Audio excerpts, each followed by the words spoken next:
God really put it in my spirit that wisdom brings money, but money never brings wisdom. And when God told me that, I was like, well, what do you mean? Like, And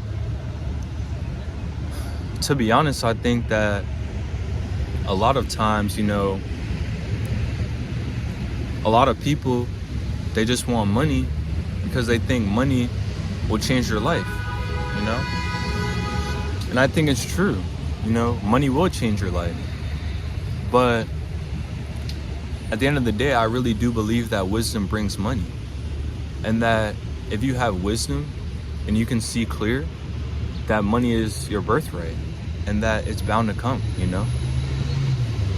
But in a big way, just because you have money doesn't necessarily mean you'll be able to steward it well. And so in reality, the process of becoming an abundant individual is an internal process. Like, it's not an external process. And just because you have money or you get blessed with money in some way, shape, or form doesn't necessarily mean you'll know exactly what to do with it. Doesn't necessarily mean you'll be able to steward it correctly. And also, it doesn't necessarily mean that, you're going to become wise because of that. A lot of the time, it's the opposite way. You become wise, and then you garner a lot of money and abundance and, that type of stuff.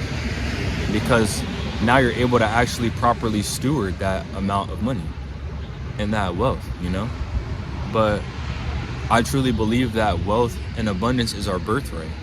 Like, we are supposed to have wealth. We are supposed to be abundant. And, I think in a big way that, in order to truly see that through, we have to sharpen our sword and continue to, sharpen the individuals that we are. Because at the end of the day, like I said before, wisdom brings money, and wisdom brings abundance. And the wiser that you are, then the more abundance you can actually call in, from the universe. And so I think in a big way, like, continue to, ask God for wisdom.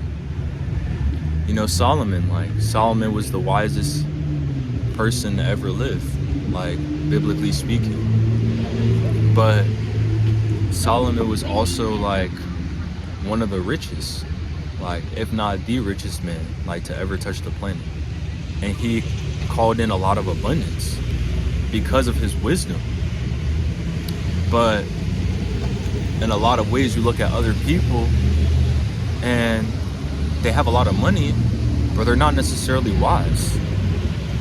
And so it's like, that money may last like for a time, but like, that money will not stay.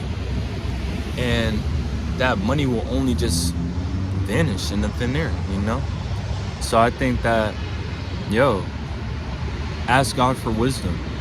Ask God to give you information, and the right information and knowledge, so that you can properly channel your energy into abundance, and so that you can properly hold that, like, in yourself and in your body, in the physical. So yeah, but that concludes my message, and MMJR.